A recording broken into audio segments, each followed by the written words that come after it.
A knife in what he says is self-defense when he feared for his life. Sanchez was hospitalized in stable condition with stab wounds to his upper torso, and he now faces charges including battery, unauthorized entry, and public intoxication. Police just provided an update on the case moments ago, so we want to bring that to you. Once again, my name is Ryan Mears. I'm the Marion County Prosecutor here in Indianapolis, Indiana. And for those of you who are certainly familiar with how the criminal justice system works here in Indianapolis, on Saturday we were presented and submitted a probable cause affidavit from IMPD that kind of contained an initial outline of the allegations that occurred early Friday night, early Saturday morning involving the defendant, Mark Sanchez. An initial probable cause affidavit was filed, and we made a preliminary charging determination based on that information. As is always the case, Chief and his team continued to work on this matter, continued to track down additional details for us, and really supplemented that probable cause affidavit. I cannot say enough good things about the work that took place at IMPD. There was a ton of information to sift through and gather. Did an excellent job of acquiring that information, and as a consequence of that effort, we received an amended or an additional probable cause affidavit this morning. Again, this is something that happens in virtually every case here in Marion County, and with that additional information, we have added more serious charges against Mr. Sanchez. At this point in time, we have filed a felony charge, a level 5 felony of battery involving serious bodily injury, which contains a penalty of 1 to 6 years. One of the things that I want to stress to everybody is that we are still in the early stages of this investigation. Chief and his team have a number of search warrants that are still outstanding. They're still tracking down additional information. This is by no means the end of this investigation. This by no means that these are going to be the final charges that we move forward with. We could not have done this case and be in a position to make today's charging decision without the hard work of IMPD and people in the community who came forward with information and pointed us in the right direction.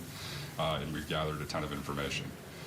One of the challenges you have in a case like this is the fact that you are dealing with individuals who are receiving medical care, and that's obviously the most important thing, that individuals are treated appropriately. But once we were provided with additional information about the victim's current medical condition, it became clear to us that additional charges needed to be filed. There's a supporting probable cause affidavit which was filed with the court today, which outlines the additional information which we have received thanks to the effort of IMPD, and that's why we were able to file the charges. A couple of things just about this incident. You know, certainly the thing that stands out to us is this was a situation that did not need to occur. You have the allegations involve a 38-year-old man becoming involved in an altercation with a 69-year-old man who sustained significant and very severe injuries as a result of that altercation. The probable cause outlines kind of the initial nature of that dispute. We are literally talking about people fighting over a parking space, or a dispute about where people are parking, and it resulted in someone receiving just incredibly significant injuries. Where this incident took place was an area of the city which was very well covered by surveillance footage. There are multiple angles of surveillance footage which capture the events that occurred. And in addition, we had a number of civilian witnesses who came forward with provided information about what took place. For us, though, we need additional information, and Chief's team is working on that. And once we receive that additional information, additional charges might be appropriate to file. In a case like this, one of the things that you are considering is where people are coming from, where were people going, what were they doing, and then once individuals receive medical care, we're obviously very interested in what those medical records look like, because they can a lot of times give us greater insight into what was going on that day and potentially provide some information into an individual's state of mind. And so with that, I'll turn it over to Chief Bailey. Thank you, Prosecutor. First and foremost, I want to say that my thoughts and prayers are with the victim in this case and his family as he is on the road to recovery. I also want to express just how proud I am of the officers and detectives of this police department who, those early morning hours of Saturday, rushed in to provide medical care and find out what was going on, and then spent the next really 2 full days putting this case together to present to our partners at the Marion County Prosecutor's Office.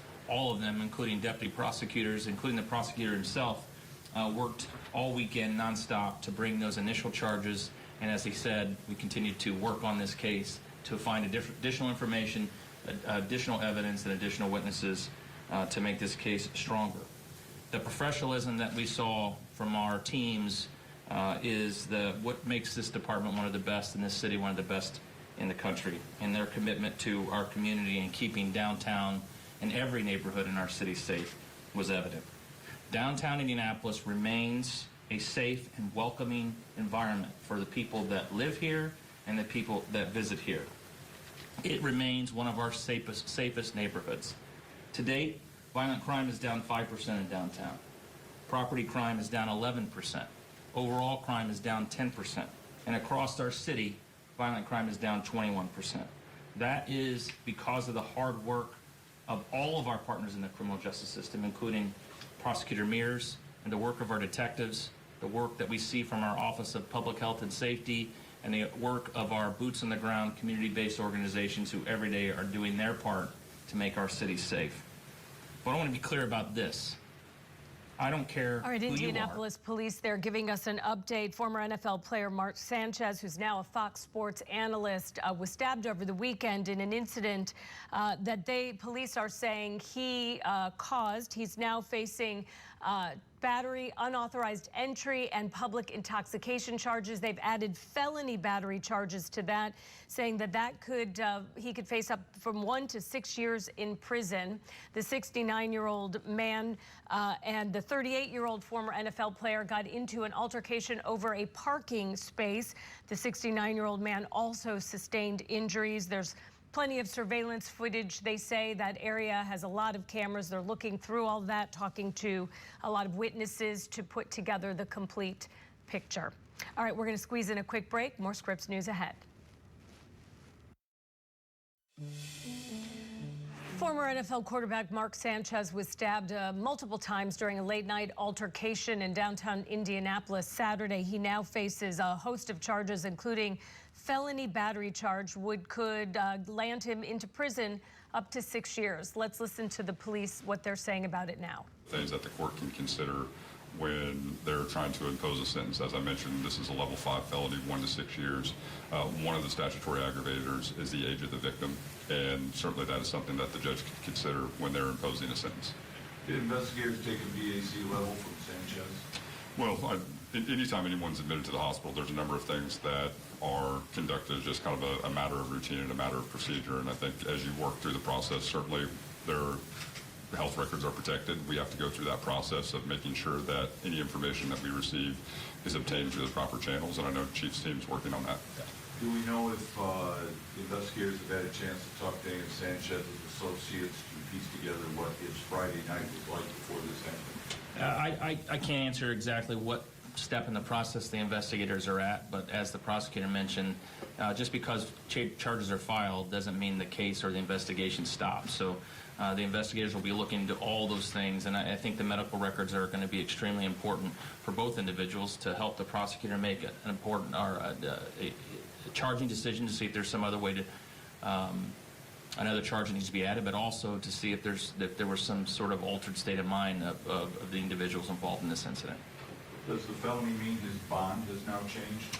So as you know, we're currently assigned to a misdemeanor level 6 court with the additional charges. This case will be transferred to a major felony court, and then it would be up to that major felony court to make the determination as to whether or not a bond should be imposed regarding the new charges. Again, these new charges are supported by an amended probable cause affidavit, which goes into way more detail about what took place on that night, and also more clearly outlines the nature and extent of the victim's injuries in this case. How does the state's self-defense law play into this and the allegations? Well, certainly Indiana has some of the most robust self-defense laws in the nation, and that's always going to be part of the equation when you evaluate cases like this and trying to determine exactly what took place. And it will certainly be at the center of this particular trial as well when we have conversations about were people acting reasonably or not. And in Indiana, you have no duty to retreat. And so those are all things that you need to consider in terms of when you make that initial charging decision.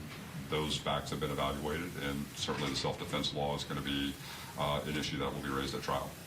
Last question. You tweeted yesterday for the first time in 3 years, criticizing the governor for his quick take for political gain. What's your reaction to that?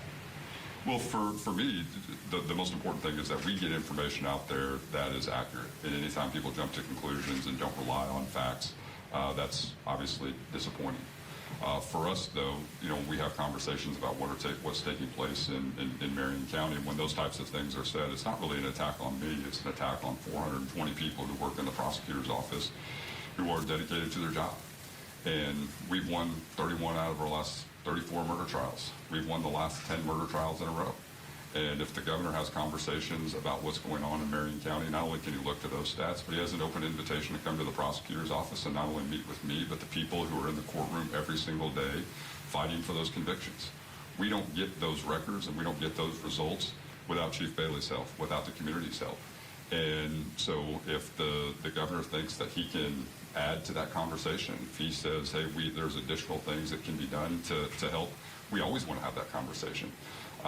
Where I think my frustration sometimes comes from is everybody's quick to blame and point fingers. We need substantive responses that actually address the challenges that we're facing and give everybody the tools and resources that they need to be successful. I feel very comfortable with where we are in terms of our murder conviction rate, but we can't do that without Chief Bailey. We can't do that without the community. And if the governor thinks he can assist, he's got an open invitation to come. Thank you all. We appreciate your time. Thank you. For both Ryan and Chris, considering Indiana is a constitutional carry state, and as you pointed out, self-defense statute is very broad, how lucky are we that somebody's not dead of a gunshot wound? Well, go ahead. I mean, I mean, we've seen over the last several years the number of cases that have to be screened from the prosecutor's office and look through the lens of self-defense, I think, go up. And that's because a lot more people are armed and protecting, which is their right that they have. But when conflicts, which I've said repeatedly, continue to drive violence in our community, simple conflicts over things like parking spots, and the list goes on and on that we've seen over the last several years, these tragic cases that turn violent because someone has a weapon of any sort. But we're lucky that no one's dead right now as a result of this incident that involved a knife. But certainly more people have guns. And we have to be mindful of that as we start and deal with conflict in our community. Thank you. Thank you, Chief. All right, Indianapolis authorities there talking about this weekend's incident between former NFL quarterback Mark Sanchez, who now is a Fox Sports analyst, and a delivery truck driver. The 69-year-old driver stabbed the 38-year-old Sanchez multiple times.